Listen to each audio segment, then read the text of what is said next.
Di man lang ako na alog dito guys, oh. Guys, baka makadating daw ang gulong natin Jennifer, ano, wala na. Tingnan nyo naman. Hindi na rin nagawa ng paraan, guys. Tingnan nyo naman ha kung gaano kaalog. Walang kalug-kalug, perfect. Oh. Smooth ang aming takbo, smooth. Smooth naman, hindi kami makapagpadali. At talaga naman talbogan kami. Tingnan nyo ang daan. Nagkakalsada naman ay arilaan kaperaso.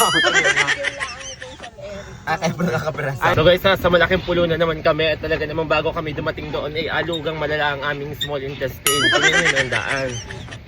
Ito ang pinakamahirap dito ay pagpasok. Diyos ko. Ang ganda nga ng view. Wasak naman ang mga bearing ng gulong. Yun, oh. Ito guys, kalsada na to. Yung papasok lang nila yung hindi.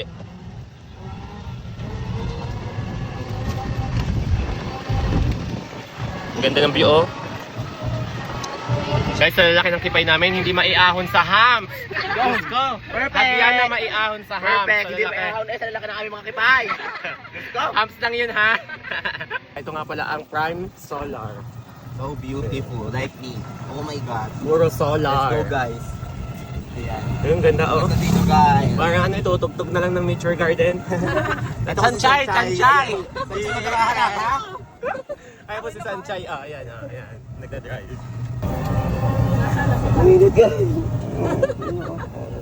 Siyempre guys, dumayo kami ng Lomi dito sa malaking pulo. Shout out guys sa mga kasama namin.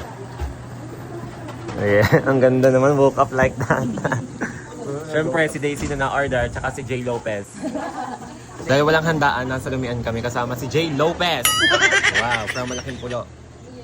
And sila, guys. No. Ma'am Sol, kain po. Kain po kayo.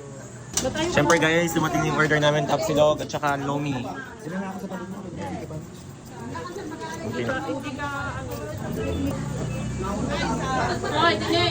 Sa laki ni Daisy May, hindi maiurong ang tricycle, tulak siya eh ah. Yeah. Sige, go! Go! Iwanan na si Daisy May. Takbo siya eh, ang tabugi ang. So guys, tapos na kami maglomi at pauwi na ulit kami. Ito na ang aking dakan. Ito na ang daan, tuwid pa ngayon, mamaya ay lubak-lubak na, sira na ang bearing. So guys, ayan. Ayan yung aming view. Tubuhan to guys, kaya masarap dito dumaan kapag gabi. Lalo't masishikip. Siyempre. Papabempang ako dito. Babay na guys. Pauwi na kami. Diyos ko, ang mga kasamahan namin kanina pa din sa Mahoganihan. Kami 5 oras nagbiyahe. Ay naman. Bago kami dumating, inaatay na kami kahit nakasakay sa daming bato. Guys, yan, tatambay na ulit kami din sa Mahogany. Pero naman duya ati Jennifer. Okay lang. Siyempre, pauwi na kami guys. Nauwembon pa. Naungo. Lakad tayo. Wala po, maabot na si Daisy Lynn.